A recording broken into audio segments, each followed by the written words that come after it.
ఇప్పుడు చెప్పు. ఈ స్పెషల్ మూమెంట్ నీకు ఎలా చెప్పాలో అర్థం కావట్లేదు. 1 సెకండ్ చూడొద్దు.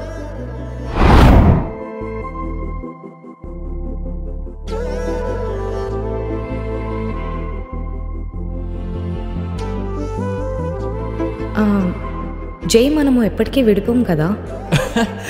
ప్రతి స్టార్ట్కి ఒక కామా ఫుల్ స్టాప్ ఉంటుంది. మనం ఎప్పుడైనా విడిపోతాం అనిపించినప్పుడు ఇందులోనే లెటర్ చదువు, ఓకేనా?